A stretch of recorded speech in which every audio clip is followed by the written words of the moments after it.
Good morning students, कैसे हैं आप लोग। उम्मीद करती हूँ आप लोग सभी स्वस्थ होंगे, सही होंगे। तो बच्चों, जैसा कि आप जानते हैं हमारा चैप्टर चल रहा था हिंदी 2 में, चैप्टर वाक्य, चैप्टर नंबर 4। तो आज हम उसी चैप्टर को आगे बढ़ाते हुए आज हम उस चैप्टर को आगे समझेंगे। तो आप लोग सभी अपनी बुक निकाल लीजिए और चैप्टर निकाल लीजिए 4, जिसका नाम है वाक्य। ठीक है बच्चों, और आप लोग पेज निकाल लीजिए 26, पेज नंबर 26। तो बच्चों आइए हम हमारे चैप्टर को शुरू करते हैं। तो बच्चों, जैसा कि मैंने आपको बताया था शुरुआत में कि वाक्य के बारे में मैंने आपको बताया था कि वाक्य क्या होता है। ठीक है, मैंने आपको बताया था कि वह शब्दों का वह सार्थक समूह जिसका कुछ अर्थ निकलता हो, शब्दों का वह सार्थक समूह जिसका अर्थ निकलता हो, मतलब कि अर्थ स्पष्ट होता हो, वह वाक्य होता है। और हमने अच्छे से वाक्य को समझ भी लिया था कि वाक्य क्या होता है। ठीक है बच्चों, तो अब फिर मैंने आपको समझाया था कि वाक्य के 2 प्रकार होते हैं। कौन कौन से? उद्देश्य और विधेय। ठीक है, तो अब हम हमारे चैप्टर को आगे बढ़ाते हुए आज हम बात करेंगे वाक्य के प्रकार के बारे में। ठीक है, किसके बारे में बात करेंगे? वाक्य के प्रकार। ठीक है, तो वाक्य के प्रकार कितने होते हैं? वाक्य के प्रकार होते हैं 2, जैसे कि मैंने आपको अभी बताया है। जैसे पहला है रचना के आधार पर, पहला क्या है? रचना के आधार पर। और दूसरा क्या है बच्चों? अर्थ के आधार पर। ठीक है, वाक्य के प्रकार कितने आधार पर होते हैं? 2 आधार पर। पहला कौन सा है? रचना के आधार पर, और दूसरा कौन सा है?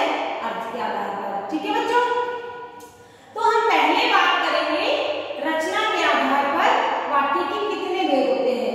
अब ये तो था कि जैसे वाक्य के प्रकार कितने होते हैं? वाक्य के प्रकार होते हैं 2। ठीक है, कौन कौन से? जैसे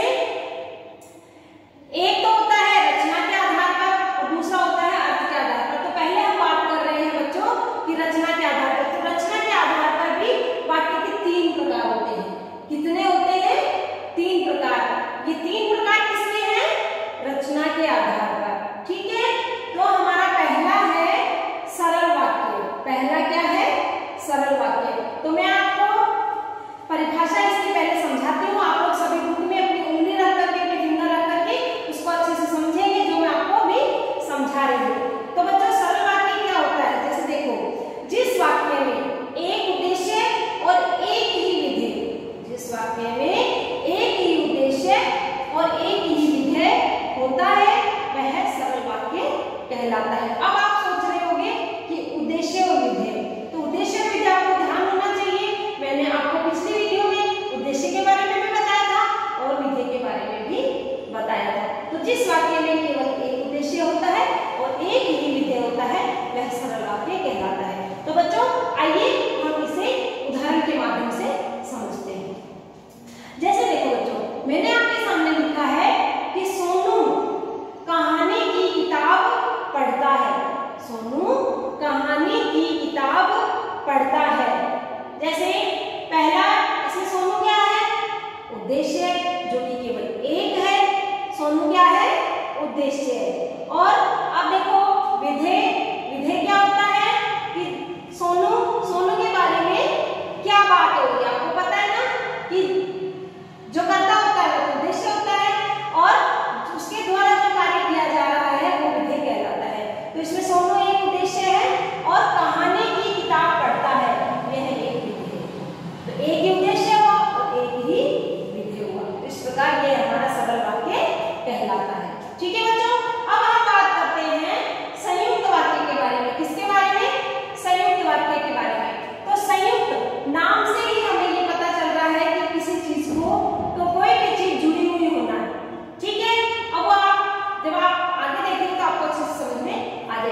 पढ़ रही है। इसमें एक वाक्य यहाँ से लेके यहाँ तक, एक वाक्य, ठीक है।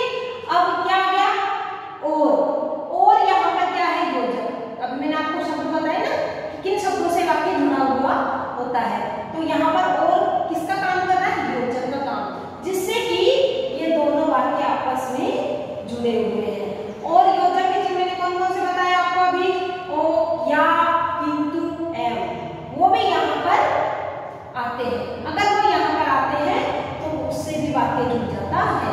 अब आगे देखो, केशव खेल रहा है, तो ये हो गया हमारा दूसरा वाक्य।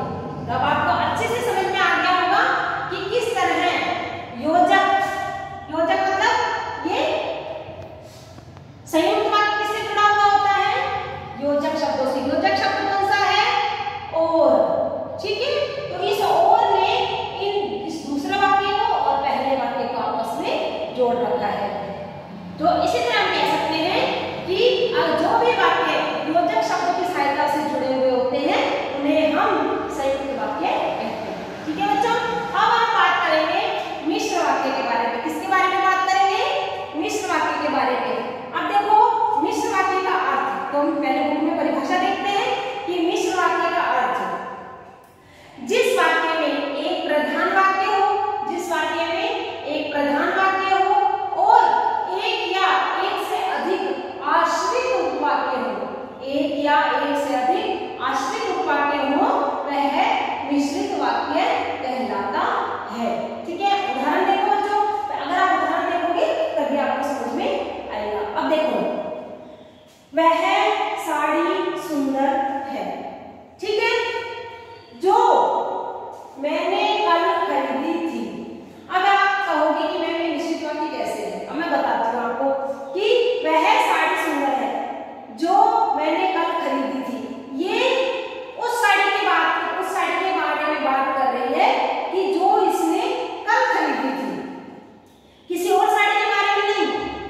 जो साड़ी इसने कल खरीदी थी उसके बारे में यहाँ बात हो रही है। तो यहाँ पे प्रधान मतलब कि मेन बात क्या है कि वह साड़ी सुंदर है, वह साड़ी सुंदर है जो मैंने कल खरीदी थी। तो ये आश्रित वाक्य, क्योंकि ये बात किसके ऊपर डिपेंड है, इसके ऊपर। यहाँ पे कौन सी साड़ी की बात हो रही है, इस साड़ी की बात हो रही है जो कि इन्होंने कल खरीदी थी। तो ये दोनों आपस में मिले हुए हैं, ठीक है। तो इसको हम कह सकते हैं मिश्रित वाक्य, मतलब एक बात दूसरी बात के ऊपर आधारित होती है। जैसे कि मैं ये कहूं कि वो जो पार्क में खेल रहा है, वो जो पार्क में खेल रहा है वो मेरा भाई है।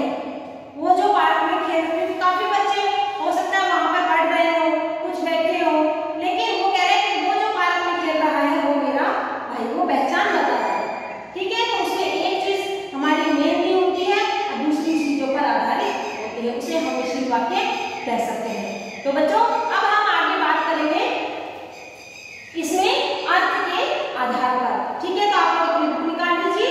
अब हमारा जो आगे का चैप्टर है उसको हम बुक में समझेंगे, ठीक है बच्चों। तो बच्चों हम बात कर रहे थे अर्थ के आधार पर, तो आइए अब हम समझते हैं। अभी हमने पहले समझा रचना के आधार पर, अब हमारा दूसरा पॉइंट है अर्थ के आधार पर। तो बच्चों इसमें देखो काफी सारे पॉइंट हैं, तो इसको हम अच्छे से बुक में ही समझ सकते हैं। तो देखिए, अर्थ के आधार पर वाक्य 8 प्रकार के होते हैं। कितने प्रकार के होते हैं? 8 प्रकार के। तो जिसमें पहला है हमारा विधानवाचक वाक्य। पहला क्या है? विधानवाचक वाक्य। अब इसकी परिभाषा देखो, विधानवाचक वाक्य में सामान्य कथन होता है। विधानवाचक वाक्य में सामान्य कथन होता है।